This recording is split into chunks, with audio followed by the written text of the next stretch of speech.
Interior designers will tell you this would be a perfect kids' room. Mind blowing wallpaper, premium finished furniture, beautiful and custom storage solutions for toys. Indeed, it looks amazing. Instagram and Pinterest ready. But here is the problem.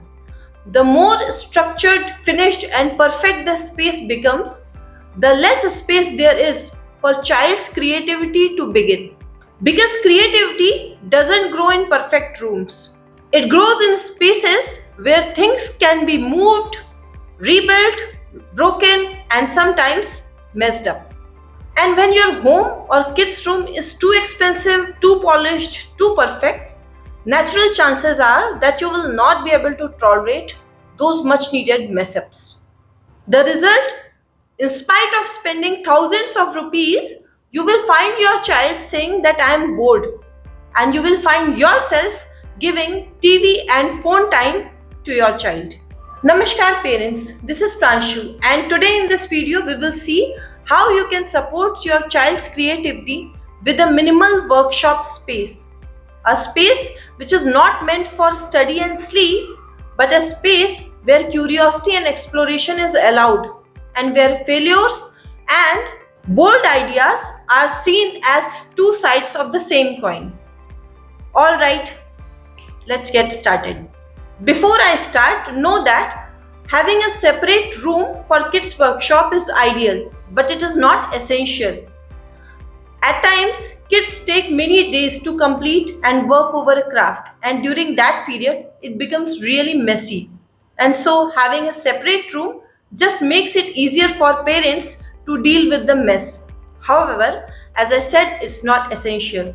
You can also choose a quiet corner of your home as your kids' workshop space. The workshop space must have these five essential features. Number one, a flexible work area.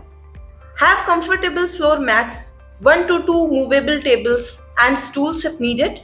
Kids love their workshop, and at times they even invite their friends to join them.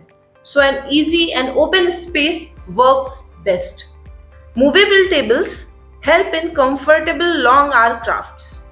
Number two, tool zone. Tool zone basically comprises of all the tools that your child will need in order to create his craft or project. Tool zone primarily depends upon the comfort level and capability of the child. Typically, if your child is between 6 to 9 years of age, the toolbox or tub must have scissors, glue stick or fevicol, normal and double-sided tapes, colors, hole punch, clay tools, pencil box items, stapler, stretchable threads.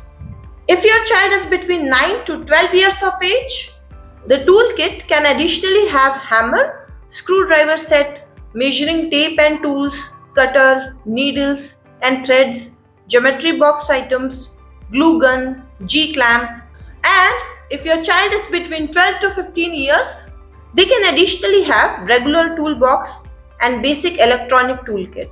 Number 3, material zone. Material zone basically comprises of all the things with which your child will create his craft or project. This also depends upon the capability and comfort level of the child.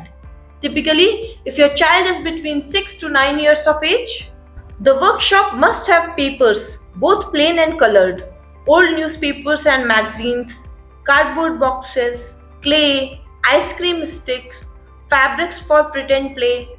Kids are naturally super creative in this age. They can use anything and everything to make something. My 6-year-old uses a storeroom to source all his materials. Kids between 9 to 12 years like combining materials. So, cardboard sheets, paper rolls or straws, rubber bands, plastic containers, tin containers, thermocol pieces, cloth pieces, nuts and bolts are must have materials. And if your child is more than 12 years of age, you can also think of keeping MDF boards, wooden blocks, PVC pipes, old gadgets whose parts can be recycled, basic electronic components, plaster of Paris. Remember parents, creativity doesn't need more things. It needs an eye which can see same thing with different ways. So don't go overboard with buying all items at once. Number 4, Idea Wall. Idea Wall is one of the most powerful part of any workshop space. It's a space where your child can put out the ideas, refine it and evolve it. If the child is young, I recommend a chalkboard paint patch. And if they are more than 12 years, I would suggest a whiteboard or even a simple wall section with chart papers. Typically, Idea Wall is for kids who are more than 9 years of age. But even younger kids also enjoy it because they use it for their doodles and free drawing. Idea Wall particularly helps the child to do structured thinking while trying to make any project or craft. Number 5, Display Zones. Last but not the least, in fact, the most interesting part of Kids Workshop is Display Zone, where basically all crafts and projects made by your child should be displayed. Display Zone is not about decoration, it's about building identity of your child as a powerful creator. Display Zone tells the child that what you think and create matters. It also reminds the child of his personal journey, how over a period of time he learned to do different crafts. We don't have enough space in our workshop area. So I don't even mind to have the display zone in almost all places of my house, be it in kitchen, TV unit, balcony, wherever the crafts add value. Also, since my child is only 6 years old, some of the crafts that he creates are not durable. So I click a picture and I have created an album of achievements. Now that we saw the 5 essential features of a workshop space, let's quickly go over through the do's and don'ts. Number 1, do make things accessible in open shelf manner. So your kid is independent to pick up on his own. Do allow controlled mess, do value process over output, and do participate sometimes as co-creator. When it comes to don'ts, don't over-design the workshop space. Don't stuff with too many options.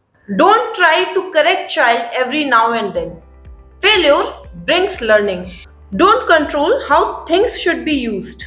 There is no right or wrong way to use anything when it comes to kids workshop. You don't need bigger house. You don't need to buy more toys. What you need is a small space where your child is free to think, explore and create. Years later, when your child will grow up, they will not remember fancy lights and mind-blowing wallpapers.